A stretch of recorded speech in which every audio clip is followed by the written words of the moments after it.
नई बाइक खरीदनी है लेकिन समझ नहीं आ रहा है कि कौन से बैंक से लोन लेना चाहिए या कौन से एनबीएफसी कौन से फाइनेंस से हमें लोन लेना चाहिए कि जिससे कम रेट ऑफ इंटरेस्ट पे हमें लोन मिले और ज़्यादा से ज़्यादा जो टाइमिंग है, जो रीपेमेंट करने का टाइमिंग है यहाँ पे मिल जाए हमें, और कम से कम डॉक्यूमेंट हमें देने पड़े कि जिससे हमारा लोन प्रोसेस जल्दी हो जाए। हमें जो चीज़ खरीदनी है, जो बाइक खरीदनी है, वो कम से कम टाइम में लोन हमारा प्रोसेस होने के बाद हमें मिल जाए।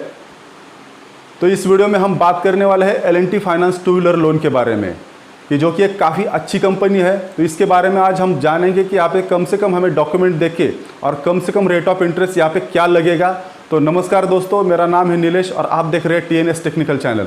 और अभी तक आपने चैनल को सब्सक्राइब नहीं किया तो प्लीज़ चैनल को सब्सक्राइब कर दे और बेल आइकन की घंटी पे दबा दे।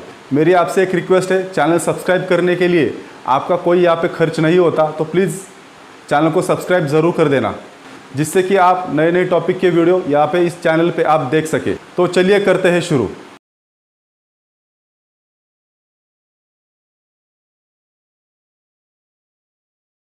तो L&T फाइनेंस हमारी इंडिया की काफ़ी अच्छी और काफ़ी बड़ी कंपनी है, कि जिससे L&T फाइनेंस से हमें personal loan, two wheeler loan, four wheeler loan, home loan, ऐसे लोन यहाँ पे प्रोवाइड किए जाते हैं।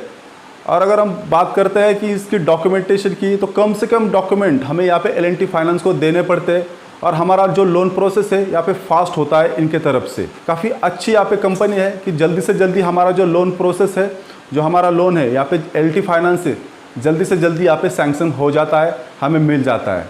तो चलिए अब हम बात करते हैं L&T फाइनेंस से अगर हमें टू व्हीलर लोन लेना है तो हमें क्या क्या डॉक्यूमेंट हमें यहाँ पे सबमिट करने हैं, क्या क्या डॉक्यूमेंट हमें यहाँ पे देने पड़ेंगे, कि जिससे हमारा जो लोन है जल्दी से जल्दी प्रोसेस हो और हमारी जो गाड़ी है, हमें जो गाड़ी खरीदनी है वो जल्दी से जल्दी हम घर लेके जाएँ। तो चलिए हम थोड़ी सी बात करते हैं हमें क्या क्या डॉक्यूमेंट यहाँ पे लगने वाले हैं। 2 पासपोर्ट कॉपी फ़ोटो यहाँ पे हमें देने पड़ेंगे। हमारा एक कैंसिल चेक, जिस पे हमें कैंसिल लिख के हमें L&T फाइनेंस को देना पड़ेगा।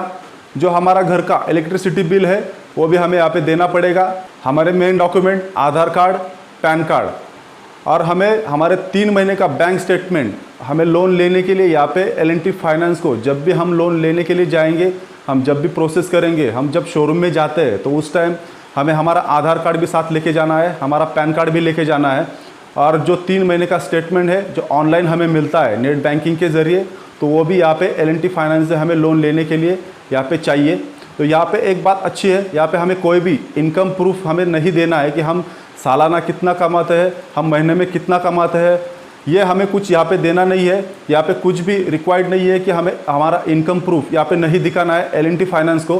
फिर भी हमें यहाँ पे लोन, जो हमारे जो बेसिक डॉक्यूमेंट है यहाँ पे मिल जाएगा यहाँ पे L&T फाइनेंस से। चलिए थोड़ी सी रीपेमेंट के बारे में बात करेंगे कि कितने साल तक हमें ये लोन मिलेगा। जैसे कि हम अगर ये लोन लेते हैं तो हमें यहाँ पे टाइम कितना मिलेगा इसे रीपेमेंट करने के लिए।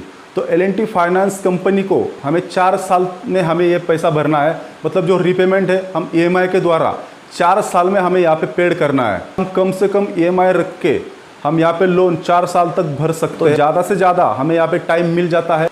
लोन अमाउंट की अगर हम बात करेंगे तो अगर किसी बाइक की कीमत 1 लाख रुपये हो तो हमें L&T फाइनेंस से 95,000 रुपये तक यहाँ पे लोन मिल जाएगा। यानी कि उस बाइक के लिए हमें सिर्फ 5,000 रुपये L&T फाइनेंस में भरने हैं, तो हमें 95,000 तक हमें लोन मिल जाएगा यहाँ पे। मतलब ज़्यादा से ज़्यादा लोन यहाँ पे कस्टमर को मिल जाता है। अगर उनके पास फंडिंग कम हो, पैसे कम हो, तो हम कम से कम अमाउंट भर के भी यहाँ पे ज़्यादा से ज़्यादा L&T फाइनेंस से यहाँ पे हमें लोन मिल जाता है। जो कि यहाँ पे काफ़ी एक अच्छी बात यहाँ पे L&T फाइनेंस की यही है कि हमें यहाँ पे ज़्यादा से ज़्यादा लोन मिलेगा और हमें यहाँ पे जो डिपॉजिट है वो कम से कम अमाउंट से हमें ज़्यादा से ज़्यादा लोन यहाँ पे मिल जाता है L&T फाइनेंस से। रेट ऑफ इंटरेस्ट की अगर बात करेंगे तो जो रेट ऑफ इंटरेस्ट है L&T फाइनेंस का जो स्टार्ट होता है वो 10.75 से स्टार्ट होता है। यानी कि 11.25% से हमारे लोन पे, हमारे अमाउंट पे हमें यहाँ पे ब्याज देना पड़ेगा। जो रेट ऑफ इंटरेस्ट हमें सालाना लगेगा वो 10.75 से है। तो अगर आपका सिविल अच्छा हो तो L&T फाइनेंस पे यहाँ पे एक स्पेशल ऑफर हमें ये भी मिलती है कस्टमर को, कि अगर किसी का सिविल स्कोर 765 से ऊपर हो तो उसको एक यहाँ पर स्पेशल ऑफ़र भी मिलती है। स्पेशल ऑफ़र भी इनको उनके तरफ से हमें दिया जाता है कि जो लोन अमाउंट है उस पर हमें और यहाँ पे कम, यहाँ पे जो रेट ऑफ इंटरेस्ट है हमें लगाया जाता है।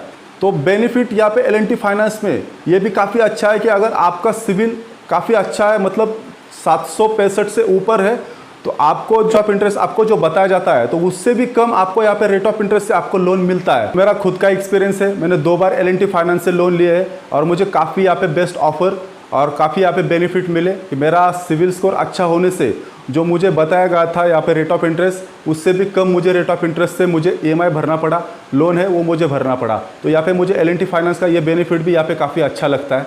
तो आप डिसाइड करो कि आपको क्या करना है। अगर आपका सिविल अच्छा हो तो आपको 100% यहाँ पे आपका जो रेट ऑफ इंटरेस्ट है उसमें यहाँ पे कम ज़रूर मिलेगा, आपको कम करके ज़रूर मिलेगा। L&T फाइनेंस से जो एक स्पेशल और भी एक बेनिफिट यहाँ पे मिलता है HP यानी कि हाइपोथिकेशन का। मतलब जब भी हम गाड़ी लेते हैं, हमारी गाड़ी RTO में रजिस्टर करने के लिए जाती है, मतलब वहाँ से हमें जो रजिस्टर नंबर मिलता है तो उस टाइम हमारा जो RC होता है तो उस पर HP यानी कि हाइपोथिकेशन चढ़ता है। मतलब हम जो भी लोन ले रहे हैं उस गाड़ी पे, उस RC पे L&T फाइनेंस उसका मालिक रहेगा, मालिकाना हक उसके पास ही रहेगा। अगर हम गाड़ी लेते हैं उसके बाद हम गाड़ी कहीं भी बेच नहीं सकते जब तक हमारे गाड़ी पे HP है, हाइपोथिकेशन है। तो हम जब तक हमारे गाड़ी पे यहाँ पे L&T फाइनेंस का यहाँ पे नाम है, स्टैम्प है, तो हम तब तक ये गाड़ी कहीं भी बेच नहीं सकते जब तक हमारा लोन, हमारा EMI पूरे के पूरे कंप्लीट नहीं होते। तो यहाँ पे L&T फाइनेंस से हमें यहाँ पे एक बेनिफिट मिलता है। अगर हमारा सिविल स्कोर 765 से ऊपर है तो HP जो हमारे RC पे आने वाला है वो नहीं आता है। और वहाँ पे एक हमें प्लस बोनस पॉइंट वहाँ पे मिलता है कि जो हमारे RC पे जो हमें रजिस्टर करने के टाइम में हमें जो 500 रुपये के वहाँ पे चार्ज लगता है वो भी चार्ज हमें वहाँ पे माफ़ किया जाता है। हमें वहाँ पे जो 500 रुपये है वो वहाँ पे हमारे बच जाते हैं। तो एडिशनल बेनिफिट की अगर हम बात करेंगे कि जब भी हमारे लोन पूरा हो जाएगा, जब हमारे EMI पूरे हो जाएंगे 4 साल, 2 साल या 3 साल में, हम जब भी हमारे EMI हमारा लोन पूरा रीपेमेंट कर देंगे तो उसके बाद जो हमें NOC चाहिए होती है, जो हमारा HP कैंसिल करके हमारी गाड़ी हमारे नाम पे, यानी कि उस पे जो हमने जिस भी फाइनेंस से लोन, उसका हमें नाम हटाना पड़ता है हमारे RC से। तो यहाँ पे उसका भी एक हमें बेनिफिट मिलता है। हमारा जो HP वहाँ पे RC पे नहीं चढ़ा है तो हमें यहाँ पे कैंसिल भी नहीं करना पड़ता। तो यहाँ पे भी जो हमारा HP कैंसिल करने के लिए हमें यहाँ पे हमें कोई भी चार्जेस नहीं देने पड़ते। यहाँ पे हमारे जो 500 रुपये है तो यहाँ पे वो भी बच जाते हैं। तो थोड़े बहुत चार्जेस भी हमारे यहाँ पे बचे तो काफ़ी अच्छी बात है ना। तो हमारे जेब से जो पैसे जाने वाले हैं वो हमारे जेब में रहे तो काफ़ी अच्छा है, वो बेनिफिट ही है ना। और एक बात कहना चाहूँगा, उससे पहले चैनल को अभी तक आपने सब्सक्राइब नहीं किया तो प्लीज़ चैनल को भी सब्सक्राइब कर दे। और एक बात कहना चाहूँगा कि L&T फाइनेंस का जब भी आप लोन लेंगे तो उसका जो EMI आपको भरना है वो हर महीने के 3 तारीख को आपको यहाँ पे भरना पड़ेगा। तो हमें 3-4 दिन ही पहले L&T फाइनेंस से अलर्ट किया जाता है। 2 दिन पहले, 1 दिन पहले हमें L&T फाइनेंस से टेक्स्ट मैसेज मिलता है जिसमें हमें बताया जाता है कि आपका जो EMI है आपको 3 तारीख को भरना है। आपको अगर EMI टाइम पे भरेंगे तो आपको कोई भी चार्ज, कोई भी फ़ाइन यहाँ पे नहीं लगेगा। तो यही L&T फाइनेंस से हमें जो अलर्ट मैसेज है ये भी यहाँ पे मिल जाता है। मेरा काम था आपको बताना कि L&T फाइनेंस में अगर हम L&T फाइनेंस से लोन लेते हैं तो उससे हम कम से कम डॉक्यूमेंट और कम से कम टाइम में L&T फाइनेंस से हमें लोन मिल जाता है। अगर आप चाहते हो कि L&T फाइनेंस से हमें घर बैठे हमारे फ़ोन से कहीं शोरूम में ना जाके घर से ही अगर हम L&T फाइनेंस का हमें 2 व्हीलर लोन अगर हमें अप्लाई करना है उसके लिए क्या प्रोसेस करना होता है, तो वीडियो आपको अगर देखना हो तो चैनल को ज़रूर सब्सक्राइब कर देना और इस वीडियो के कमेंट बॉक्स में कमेंट ज़रूर कर देना। तो चलिए मिलते हैं अगले वीडियो में, तब तक के लिए जय हिंद।